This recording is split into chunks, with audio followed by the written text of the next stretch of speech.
Hello friends, welcome to my YouTube channel. हम लोग अपनी ऑपरेटिंग सिस्टम की सीरीज़ कंटिन्यू कर रहे हैं, जिसमें हम इस टाइम पे प्रीवियस ईयर के क्वेश्चंस देख रहे हैं कॉम्पिटिटिव एग्ज़ाम गेट के। मैं आज एक और क्वेश्चन लेके आई हूँ जो कि प्रीवियस ईयर का ही है, सीपीयू शेड्यूलिंग का। हमारा सीपीयू शेड्यूलिंग काफ़ी ज़्यादा इंपॉर्टेंट टॉपिक है गेट के लिए भी, यूजीसी नेट के लिए भी, या फिर हमारे यूनिवर्सिटी लेवल एग्ज़ाम्स के लिए। हर किसी में एक ना एक सीपीयू शेड्यूलिंग पे क्वेश्चन आता ही है, जिसमें नॉर्मली हमसे यही बोला जाता है कि एवरेज वेटिंग टाइम या एवरेज टर्न अराउंड टाइम हमें कैलकुलेट करना होता है किसी एक सीपीयू शेड्यूलिंग एल्गोरिथम लगाकर। जैसे कि इस क्वेश्चन में हमें क्या बोला गया है, हमें प्रोसेसेस दी गए हैं, उनके arrival time and burst time दिया गया है। एंड इसमें हमसे क्या बोला गया है, apply FCFS and RR with time quantum equal to 2। FCFS हमारी एक सीपीयू शेड्यूलिंग एल्गोरिथम है एंड RR क्या है, राउंड रॉबिन एल्गोरिथम है, जिसके लिए हमें टाइम क्वांटम दे रखा है 2। हमसे बोला गया है find the completion order of these 3 processes using FCFS and RR2। Means हमें FCFS सीपीयू शेड्यूलिंग लगानी है और राउंड रॉबिन सीपीयू शेड्यूलिंग लगानी है। राउंड रॉबिन के लिए हमें टाइम क्वांटम पता होना चाहिए, जो कि इसमें दे रखा है हमें टाइम क्वांटम 2। और हमसे बोला गया है इन दोनों सीपीयू शेड्यूलिंग एल्गोरिथम्स को लगा के ये बताना है कि जो ये 3 प्रोसेसेस हैं ये किस ऑर्डर में कंप्लीट होंगे। मीन्स P1, P2, P3 के का ऑर्डर क्या होगा कंप्लीशन का। जैसे ये हमें ऑप्शन दे रखे हैं, FCFS का ऑर्डर दे रखा है P1, P2, P3, या RR का दे रखा है P1, P2, P3। इस तरीके की ऑप्शंस गिवन है। हम जानते हैं FCFS कैसी है, हमारी नॉन प्रीएम्प्टिव। नॉन प्रीएम्प्टिव का मतलब क्या होता है कि अगर एक प्रोसेस को हमने सीपीयू एलोकेट कर दिया है तो जब तक वो सक्सेसफुली एग्जीक्यूट नहीं होगा तब तक हम सीपीयू किसी दूसरे प्रोसेस को एलोकेट नहीं कर सकते। जबकि राउंड रॉबिन कैसी है, हमारी प्रीएम्प्टिव है। प्रीएम्प्टिव मतलब अगर हमारा एक प्रोसेस को सीपीयू एलोकेट है और उसके एग्जीक्यूशन के टाइम पे कोई दूसरा प्रोसेस आ गया है हाई प्रायोरिटी का, या फिर तो हम क्या करते हैं, उसे स्विच कर देते हैं, उस प्रोसेस को वहीं रोक के दूसरे प्रोसेस को सीपीयू एलोकेट करते हैं। तो हम क्या करेंगे, एक एक सीपीयू शेड्यूलिंग एल्गोरिथम इन प्रोसेसेस पर लगाएंगे और उनके कंप्लीशन टाइम को देख के हम उनको ऑर्डर डिफाइन करेंगे। हम क्या करेंगे, सबसे पहले FCFS के लिए करते हैं। हम क्या करेंगे, एक अलग से टेबल बनाएंगे FCFS के लिए। प्रोसेस है, अराइवल टाइम है, बर्स्ट टाइम है, और एक कॉलम आ जाएगा कंप्लीशन टाइम का। इसमें हमें टर्न अराउंड टाइम या वेटिंग टाइम का कॉलम बनाने की कोई ज़रूरत नहीं है, वो कैलकुलेट करने की कोई भी ज़रूरत नहीं है, क्योंकि हमें सिर्फ कंप्लीशन ऑर्डर बताना है, जो कि सिर्फ कंप्लीशन टाइम वाले कॉलम से हम बता सकते हैं। ठीक है, ये है हमारा P1, P2, P3। Arrival time है 0, 1, 3, बर्स्ट टाइम है 5, 7, 4। FCFS के लिए हम क्या करेंगे, गैंट चार्ट बनाएंगे। अब देखो P0 हमारा 0 पे अराइव है तो हम सबसे पहले से ही उठाएंगे, और FCFS में हम क्या कहते हैं, जो हमने एक बार उठा लिया प्रोसेस उसको हम कम्प्लीटली एग्जीक्यूट करेंगे। तो इसका बर्स्ट टाइम कितना है, 5। इट मीन्स हम 0 से 5 से कंप्लीट चलाएंगे। ये ख़त्म हो गया। अब 5 पर हमने देखा P2 भी आ चुका, P3 भी आ चुका, दोनों आ चुके। ये क्या है, फर्स्ट कम फर्स्ट सर्व, जो इस टाइम में पहले आया होगा हम उसे लेंगे। तो P2 आया है 1 पर, P3 आया है 3 पर, तो सबसे पहले हमारा P1 आया है तो हमने P1 को उठा लिया। P1 का बर्स्ट टाइम है 7, तो 5 + 7 12, हमने इसे भी पूरा चला लिया। अब हम P3 को उठा लेंगे फाइनली, और ये कब तक चलेगा, इसका बर्स्ट टाइम है 4, तो 12 + 4 16। तो ये हमारा गैंट चार्ट बन गया। इसका कंप्लीशन टाइम क्या है, P0 का क्या है, 5 है, P1 का क्या है, 12 है, और P3 का क्या है, ये P0 है। अच्छा, ये P0, P1 एंड P3। तो P3 का क्या हो गया, 16 हो गया। तो ये हो गया हमारा कंप्लीशन टाइम। अब इसके लिए हम देखें तो ऑर्डर क्या हो गया भाई, सबसे पहले P0 ख़त्म हुआ है, फिर P1, फिर P3। तो ऑर्डर कुछ इस तरीके का होगा, P0, P1, P3। ठीक है, ये हो गया हमारा FCFS का, बहुत सिंपल।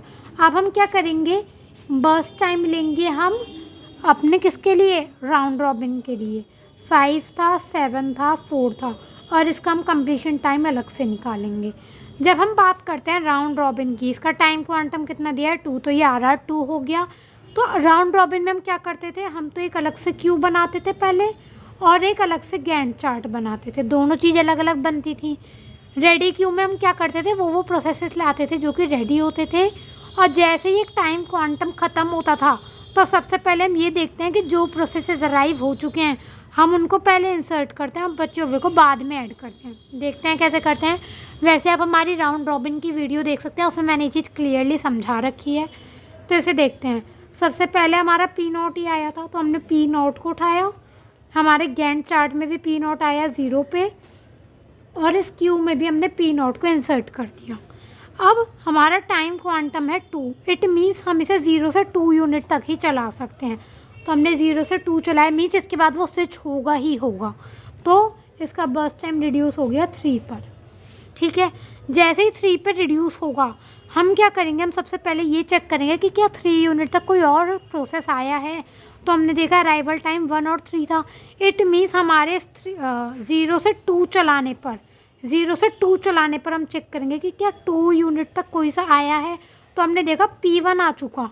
P1 आ चुका तो हम क्या करेंगे, इस रेडी क्यू में सबसे पहले P1 को डालेंगे और फिर P0 को कट करके इसके आगे डाल देंगे P0। ठीक है, हमने देखा जब हमने 0 से 2 पे P0 रोका तो हमने देखा 2 तक हमारा P1 आ चुका था। तो हमने P1 को इस रेडी क्यू में डाला और फिर उसके बाद इस P0 को कट करके आगे इंसर्ट करा है। अब हम क्या करेंगे, इस रेडी क्यू के अकॉर्डिंग P1 को उठाएंगे। इसे भी 2 यूनिट्स तक ही चलेंगे क्योंकि टाइम क्वांटम 2 है। 2 से 4 चलाया, बस टाइम कम हो गया 5। ठीक है, अब हमने देखा 4 टाइम तक कोई सा आया है तो हमने देखा P3 भी आ गया। तो हमने क्या करा, इस रेडी क्यू में अब यहाँ पे P3 इंसर्ट करा, फिर P1 को कट करके आगे डाल दिया। ठीक है, अब प्रोसेसेस तो सारे आ चुके। अब हम रेडी क्यू में देखेंगे अब किसकी बारी है, P0 की बारी है। तो हम P0 उठाया, P0 को फिर हम 2 यूनिट्स तक चलाएंगे तो ये हो गया 4 से 6। ये कट होके कम हो गया 1 हो गया ये। ठीक है, अब कोई और प्रोसेस तो बचा नहीं है आने को। तो हम क्या करेंगे, नॉर्मली यहाँ से P0 को कट करके P0 आगे डाल देंगे। ठीक है, अब रेडी क्यू में कौन सा है, P3। हमने P3 को उठा लिया। अगेन ये भी 2 यूनिट्स तक चलेगा 6 to 8। तो ये भी कम हो गया 2। इस P3 को यहाँ से काटेंगे, आगे इंसर्ट कर देंगे इस रेडी क्यू में। ठीक है, फिर हमने P1 देखा, हमने P1 उठाया। P1 का कितना है, 5 है। 2 यूनिट्स तक ही चलेगा 10 तक। ये कट होके हो गया 3। तो अभी भी बच रहा है तो हमने P1 को कट करके फिर आगे इंसर्ट करा। अब किसकी बारी है, P0 की। P0 उठाया। P0 का बर्स्ट टाइम है इस बार सिर्फ 1। तो हम क्या करेंगे, सिर्फ एक यूनिट चलाएंगे और ये हो गया इस बार फाइनली 0। ठीक है, तो इस बार P0 ख़त्म हो गया, आगे ऐड नहीं होगा। फिर बारी आई P3 की। P3 का बर्स्ट टाइम कितना, 2 तक ही चला सकते हैं तो ये हो गया 13। ठीक है, तो हमने P3 को भी ख़त्म कर दिया, ये भी 0 हो गया। अब हम क्या करेंगे, P1 को उठा लेंगे दोबारा से। P1 की कितनी, P1 ही बच रहा है, 3 है। तो पहले तो हमने इसको 3 यूनिट तक ही, 2 यूनिट तक ही चलाया, 15 हो गया। और फिर हम इसे लास्ट में एक और यूनिट चला देंगे क्योंकि और तो कोई बचा ही नहीं है। तो ये हो गया 16। तो ये भी कितना हो गया, बिल्कुल 0। तो इस तरीके से करके हमने गैंट चार्ट कंप्लीट करा। अब हम कंप्लीशन टाइम फिल करेंगे। P0 का कितना है, फाइनल 11। P1 का फाइनल कितना है, 16। और P3 का फाइनल कितना है, 13। तो इसका कंप्लीशन ऑर्डर कैसा है, पहले सबसे पहले P0 कंप्लीट हुआ, फिर P3, फिर P1। तो P0, P3, P1। तो ये FCFS का था, ये RR का था। इसे हम यहाँ पे चेक करेंगे। तो P0, P1, P3, P1, P2, P3 and P0, P3, P1, P0, P3, P1, P1, P3, P2। तो ये वाला हमारा ऑप्शन हो गया। ठीक है, मैंने यहाँ पे एक्चुअली जब मैंने ये टेबल बनाई थी तो यहाँ पे मैंने एक्चुअली यहाँ पे P0 ले लिया था, जबकि यहाँ पे P1 दे रखा था, तो उसके अकॉर्डिंग कर लेना। ठीक है, तो ये था हमारा एक बेसिक एग्जांपल जिसमें हमें क्या करना था, ना तो यहाँ पे हमें टर्न अराउंड टाइम कैलकुलेट करना था, ना ही वेटिंग टाइम। हमें सिर्फ कंप्लीशन ऑर्डर निकालना था प्रोसेसेस का। तो और भी ईजी हो गया देखा जाए तो, ना हमें टर्न अराउंड टाइम निकालना पड़ा, ना वेटिंग टाइम। बस हमें क्या करना था, 2 एल्गोरिदम्स लगा के दोनों के कंप्लीशन ऑर्डर्स निकालने थे। तो ये था हमारा एक प्रीवियस ईयर गेट क्वेश्चन 2012 का। आई होप क्लियर हुआ होगा, काफ़ी इजी था। इसी तरीके के क्वेश्चन हमारे आते हैं। ये FCFS और RR जो है, ये दोनों एल्गोरिदम्स मैंने काफ़ी अच्छे से क्लियरली समझा रखी हैं। हमारे और ऑपरेटिंग सिस्टम के वीडियोस में आप प्लेलिस्ट चेक कर सकते हैं और उसमें देख सकते हैं। So thanks for watching my video.